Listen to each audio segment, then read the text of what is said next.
Immanuel Kant. Vou botar aqui a tela.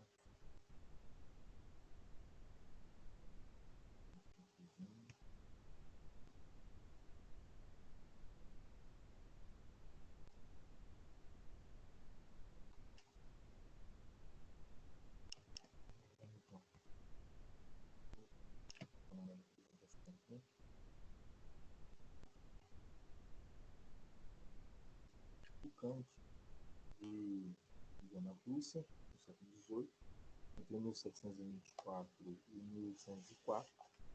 Ele, durante toda a vida dele, viveu na mesma cidade, nunca saiu da cidade dele. Tá? Ele estudou, se formou, foi professor na universidade da cidade. Tá?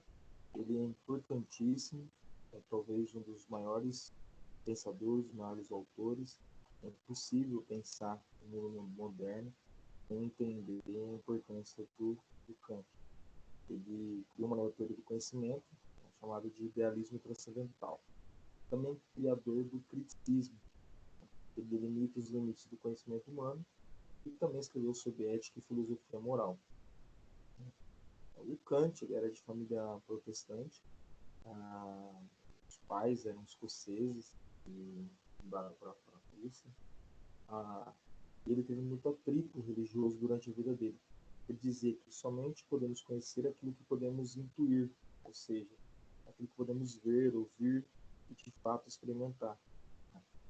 Que em alguns momentos ele vai ser perseguido, não vai falar sobre religião, porque a teoria dele chocava diretamente contra os princípios religiosos.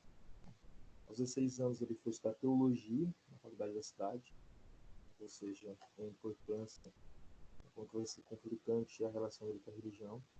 E na faculdade de teologia ele cursou filosofia, matemática e física. Aos 22 anos o pai dele faleceu, ele teve que trabalhar e ele conseguiu um emprego de preceptor. Preceptor é professor, né, que era dado para professores de crianças na época. Com esse emprego ele conheceu outros professores, outros pensadores da cidade e passou a fazer parte do núcleo acadêmico da cidade. Por ser muito inteligente, logo ele começou a participar de grandes debates e 2 anos depois ele se tornou doutor em filosofia na faculdade da cidade e na faculdade começou a lecionar como livre-docente. Aos 46 anos ele conseguiu ser cátedra de lógica e matemática física da universidade local. Como ele dizia, né, ele iria criar a revolução copérnica da filosofia. Lembrando que o Copérnico, dentro da astronomia, né, e a noção dele de posicionamento da Terra e dos astros, ele revolucionou a ciência. Então, o Kant dizia que a teoria dele também ia revolucionar a filosofia. De que forma? Ele queria resolver os impasses filosóficos que existiam na época, né, entre o racionalismo e o empirismo. Eu cito aqui com vocês uma parte da crítica da razão pura que mostra o criticismo dele. Né? Então aqui ele vai escrever: a razão, tendo por um lado os seus princípios únicos, a poderem dar aos sinônimos concordantes à autoridade de leis, e por outro, a experimentação que, imaginou segundo esses princípios, deve ir ao encontro da natureza, para ser por essa ensinada. É certo? Mas não na qualidade de aluno que aceita tudo o que o mestre afirma. Antes, de juiz, investido nas suas funções, que obriga as testemunhas a responder aos requisitos que eles apresentam. Olha o que ele vem falar aqui. Ele fala assim que, olha, a razão, ou seja, os racionalistas, né, eles concordam com a autoridade das leis, que acreditam que as leis elas são inatas. Já os empiristas acreditam na experimentação, não questionam a experimentação, não questionam a natureza. O criticismo, a teoria que ele vai trazer, não faz com que o indivíduo seja um aluno que aprende da natureza, mas que esse indivíduo seja um juiz que questiona a natureza. Essa vai ser a base do pensamento dele. Ele também vai entrar em choque, né, com as ideias dos inatistas, dos racionalistas, né, que os inatistas, os racionalistas, eles acreditavam que existiam ideias inatas na alma. Tá? para eles, o conteúdo do conhecimento não são inatos, não são adquiridos por experiência. Tá? O Kant ele vai dizer o seguinte: a razão ela é inata, a razão ela é inata, porque é do indivíduo, mas é uma estrutura vazia, que não tem conteúdo, tá? Que não depende de experiência para existir. Ou seja, qualquer pessoa tem razão, tem a razão, tem o ato de raciocinar. Tem experiência ou não tem? Né? Vai dizer que a razão ela tem uma função, que é fornecer forma para o conhecimento. Tá? O conhecimento, sim, vai trazer uma matéria para a gente. Vai ser a nossa razão, a forma que pensamos sobre essa matéria, e vai dar forma. Tá? Vai colocar aqui dessa maneira: a estrutura da razão é inata e universal, enquanto os conteúdos são empíricos, ou seja, são testados, obtidos pela experiência. Baseado nesses pressupostos, Kant afirma que o conhecimento é racional e verdadeiro. Ou seja, o conhecimento é racional e verdadeiro. Vou explicar melhor isso para vocês. Agora, ele vai dizer ainda que conhecer a realidade é algo impossível. Porque a razão humana só pode conhecer aquilo que ela consegue categorizar, ela consegue dar forma. Tá?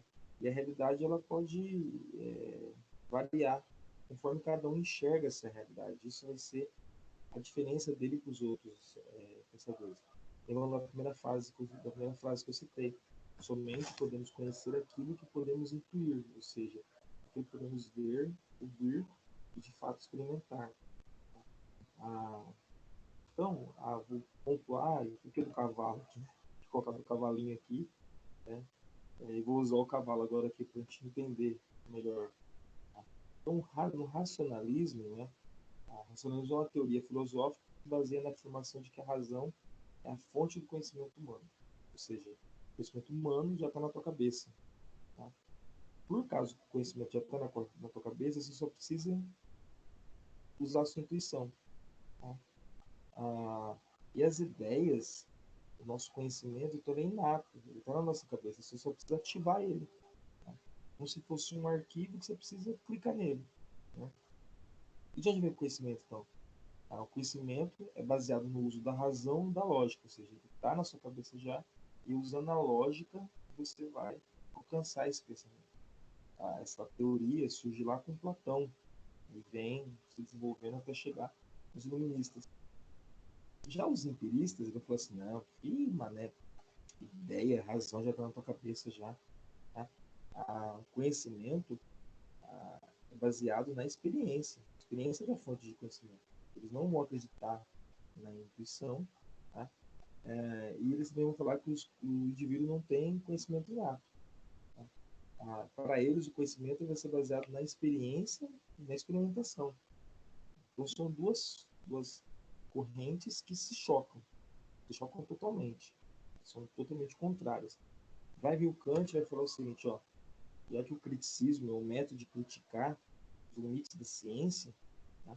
Ele ainda vai falar que o criticismo, por criticar a ciência, como a ciência deve ser feita, ele que é a partida da filosofia. Nele, o criticismo que a filosofia acontece.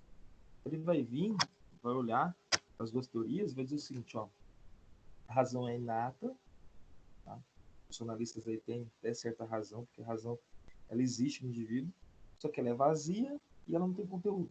Só com a razão a gente não chega em lugar nenhum. Tá? Porque todo indivíduo tem a capacidade de raciocinar. A, a razão ela vai dar forma do conhecimento. O que é o conhecimento? O conhecimento é o conteúdo que a gente adquire da experiência. Ele vai falar que aquilo que é verdade, o que é verdadeiro, é a atitude da experiência moldada pela razão. Dito isso, a realidade, então, não está nas coisas, mas ela está em nós. Porque se a razão é sua, é você que percebe a forma, é você que percebe o tamanho, a categoria das coisas. Então, para ele, a busca pela verdade é uma discussão. Tá? Uma discussão para quem conseguir explicar melhor a sua razão dentro da experiência. Tá? Ele vai falar assim, então, que o conhecimento é real e verdadeiro, já a realidade é relativa. Tá? A realidade é relativa. Então, o Kant vai revolucionar a forma de pensar da época. E essa maneira de pensar vai agradar o pensamento da burguesia. A burguesia não queria mais uma instituição falando que era certo ou errado. A burguesia queria dizer o que estava certo. E a ideia do Kant vem para agradar a burguesia, agrada a burguesia. Tá? O Kant também vai falar sobre a ética. Tá? Então, a ética como ação segundo o dever. Vai ser talvez a parte mais conhecida dele. Né? A primeira parte que eu expliquei até agora é a parte epistemológica, estudo da ciência. Quanto à razão, né? Entender a razão e tudo mais. Agora vai estar usando no campo da ética, que vai ser a parte mais conhecida do Kant. Tá? Enquanto Aristóteles afirmava que a ação é uma busca por uma finalidade, essa finalidade é a felicidade, ou seja, é só dizer que as pessoas agem em busca da felicidade, felicidade como finalidade.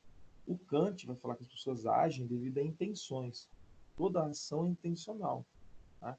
E ele vai falar que essa intenção, a principal intenção que os indivíduos devem ter então para agir é o dever.